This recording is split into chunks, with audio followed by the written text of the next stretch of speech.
Respected jury and my fellow peers, my name is Mariam Dahsha, and I wish you a very good morning. I would like to extend a warm welcome to my final year project, Beautiful Stygian. To begin with, what does the word Stygian mean? It was a term coined by the Greeks to explain a dark, gloomy, and foreboding nature of a subject. So how does this relate to my project? This is an explorative project whereby the user explores the different emotions evoked by the design as they move through the spaces.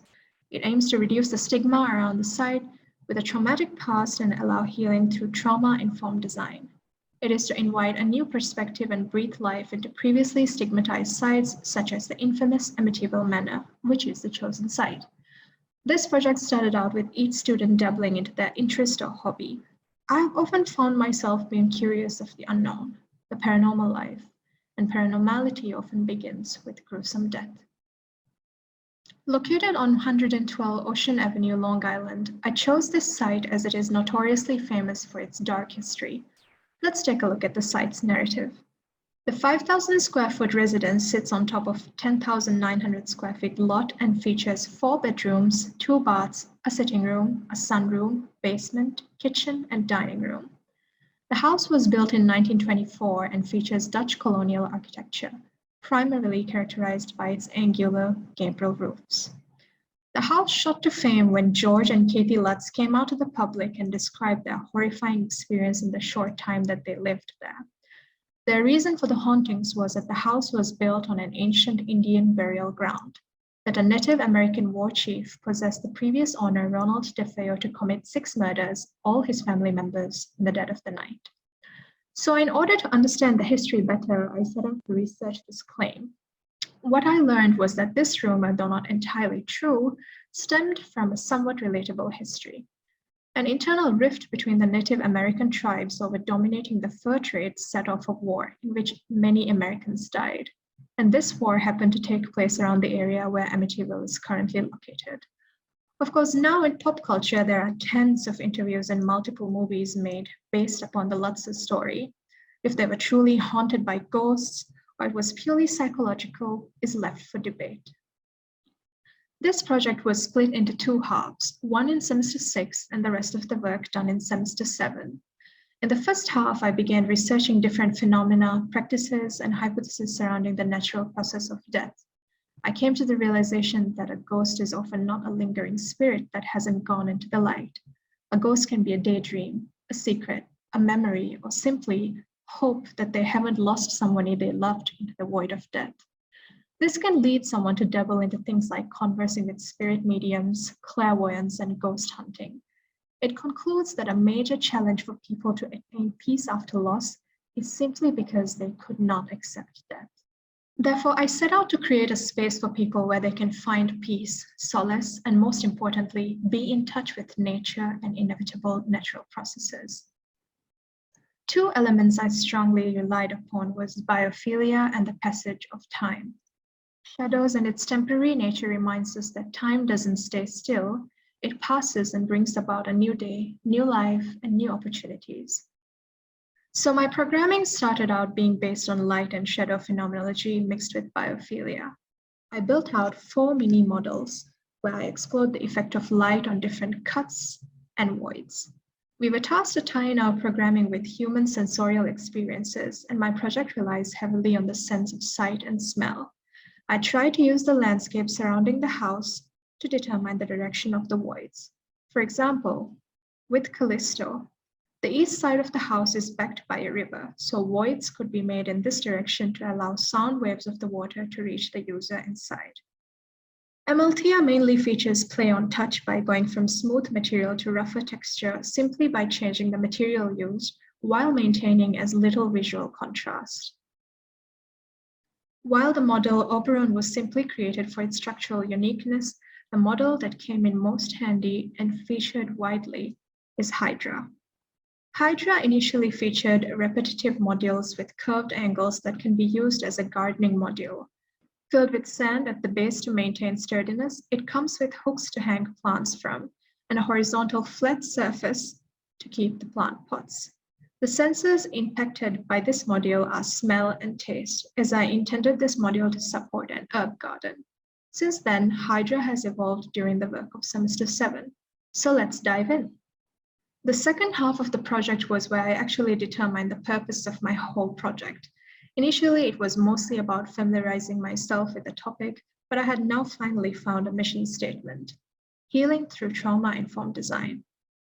Amityville and its history became a case study from which I drew inspiration. I broadened my topic from just grieving death to including other kinds of trauma, such as mental health illnesses. I learned about the different symptoms traumatized individuals exhibit, such as reliving past memory through images, extreme emotion towards slight inconveniences, and emotional numbness to get away from overwhelming feelings. Since my site is in America, I searched up statistical data of the prevalence of specific mental health issues in relation to age and gender. This was followed by learning about how a physical object can be traumatizing to a person and how places begin to be stigmatized. People often equate a person or building to memories surrounding that object. Seeing or hearing about them can often open up a door in their brain they kept shut in order to protect themselves. This room often contains suppressed memories, undealt trauma, which causes us to run away from it, distance from it. So how can interior design help in recovery, especially if the site bleeds negativity? Highlighted here are the experiential zones. Each color is related to one of the stages of trauma recovery. I try to use the history of Amityville in assigning the zones to each stage, and the resulting design relates back to the feelings evoked by the stages. It is also important to note at this point that I purposely did not redesign the entire house, as I wanted to keep the shell of the house the same and invite in new, clean, and clear elements that provide a direct visual contrast to the existing, rather colorful architecture. The first stage is remembering and grieving. This is assigned to the bedroom, as this is where the DeFeo members were found shot to death. The beds became an ominous place. Oftentimes, what one does is try to completely remove themselves from a triggering scene and not face it. However, an important part of moving on is having the bravery to face what happened. Therefore, the design in this zone aims to encourage someone to process their trauma and acknowledge what they've lost. By no means does this mean that they relive it, rather they integrate it in a safe environment instead of dissociating from it. That is why this zone is called unstrung. It's like cutting off the string that makes someone a puppet to their weakness. My intention for the space is to have a design that allows natural light in, illuminating the bed and sort of being the antithesis of darkness. I built a shoji cage extended from the parameters of the window so that the sunlight beams in straight onto the area surrounded by the cage. The structural support is made of bamboo, as it is lightweight and traditional to shoji, while using washi as it reflects the light quite well. Moving on to the second stage of recovery, finding safety and stability. This zone is named uplift. Psychological recovery will begin once your brain recognizes that the benign places, things, people, and environments triggering you are not true dangers and don't warrant the same fight or flight response as a legitimate threat. So the design in this zone allows the house to open up from the inside where before there was a roof over the sunroom. By opening a void or a breathing space and allowing vegetation to take over here, it shows that it can also accommodate life in itself. In a way, it's giving them a buffer with a small window to the world outside, just enough to ease them in. This brings us to the third stage, where we restore relationships, or known as unwind. The final stage of recovery is about empowerment. One might worry that they'll never be the same as they were before the traumatic incident, but the trauma they endured doesn't need to define who they are. This is where their family and friends come in and gather around as part of their support circle. Activity of cooking and dining together brings people closer. They are more than that trauma, but are also defined by the relationships they build and the many positive experiences they can have. That's why I found that the dining room is the perfect zone to dedicate this stage. Unwind is also applied to the attic space dedicated for self-improvement, as people often find peace and relaxation in working on their hobbies. Finally, we have emancipation. Termed Unbound, the patio features a version of Hydra combined with Callisto to bring a transformable design where they're finally set free from the house and venture their way into open, uncaged, limitless nature. Dedicated for outdoor dining, sipping, and gardening, a huge design element of the patio is taken from the original architecture of the house, the Dutch colonial windows, and the shape of the gambrel roof.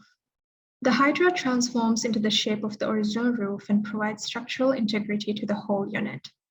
A timber swing table hangs from hydra and is surrounded by seats made of solid glass blocks. The reason behind building them out of glass is so that it looks like the person sitting on it is sort of hovering, like a ghost. The edges of the seat are rounded out to provide comfortable seating. The patio is also surrounded by windows which are fitted with stainless steel linear slide bearing on steel tracks. This allows the window pan to fold in and out, essentially shutting the whole patio down. The user can customize the shape of their patio, adjust the sunlight and shade falling onto them, moderate how much breeze they are exposed to, just by adjusting the angle of the windows. The idea to use windows in this manner came from an interview done by the previous owner, where they claimed that they would wake in the middle of the night to their doors and windows banging and shutting itself as if controlled by evil spirits. I included this as an homage to the story, while giving control of the movement back to the user. The window pans are also made out of iridescent polycarbonate, so when the sunlight hits, it will reflect the light as rainbow beams over the whole area, creating an ethereal mood. In addition to this, it features garden bed platforms to allow gardening and growing herbs. These herbs can be included in your evening tea to relax your nerves and fill the air with phytoncides that help relieve stress. All of the redesign is done in a simplistic manner while maintaining the white or clear exterior to resemble purity and hope, and is raised on a 180 mm height platform throughout to offset it from the existing design. This perspective is taken from the sitting room, where I use frosted glass partitions to kind of wall off the center seating area. This leaves a corridor on the extremes where people can walk by. This is the work from home hub located in the attic. The attic floor of the house saw the most redesigning done, as I removed parts of the roof from two places in order to open up the space. The roofed area here features a pod I designed that complements the shape of the room while also being functional in two ways. The first is that it provides table and seating for anyone working here, with plug points available under the flat top surface. It is made completely out of oak wood, except for the roof, which is a hollow plywood shell. The base is made heavy by filling it with sand. The second functionality of this pod is that it acts as a bookshelf from the back, as there is a reading nook tucked away here. It is overlooked by large skylights to provide an adequate amount of light. You will also find skylights here at the top of the work from home pod that help illuminate the work surface at midday. The parts of the attic which now acts as a terrace has relaxation zones like this to encourage users to find the time to wind down from busy day-to-day activities in the presence of fresh air and green surroundings. Speaking of green surroundings, the sunroom is one of my favorite zones. As you can see here, I opened up the middle area of the sunroom to make it an outdoor space. Lined with pebbles on the floor, this 2-meter wide space features plants and trees native to Long Island. The platform area here provides ample space for someone to roll out their yoga mat and practice while the sky opens up from above them. Let's take a look at the ceiling. This is a skylight feature used with upside-down hanging window panels and a clear glass sheet on top to prevent any water from coming in. It looks as if the ceiling is a wall with windows. When not a yoga space, the space here allows them to sit down and write their thoughts out on paper. Journaling is often found healing when the mind is occupied with overwhelming racing thoughts. The bowl here will have scented oil-infused water so they can soak their notes in it, making it mushy.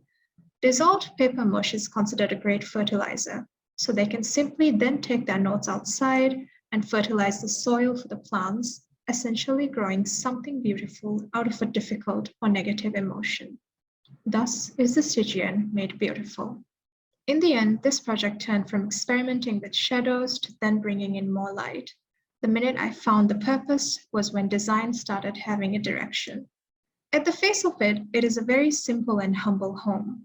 The complexity of my project comes from the reasoning behind each design. This is not a commercial space where many activities can take place and attract customers, but my intention for this project was to create a beautiful and serene home for someone hurting, to give them a safe haven to heal and grow. With that hope, this is the end of my presentation. Thank you.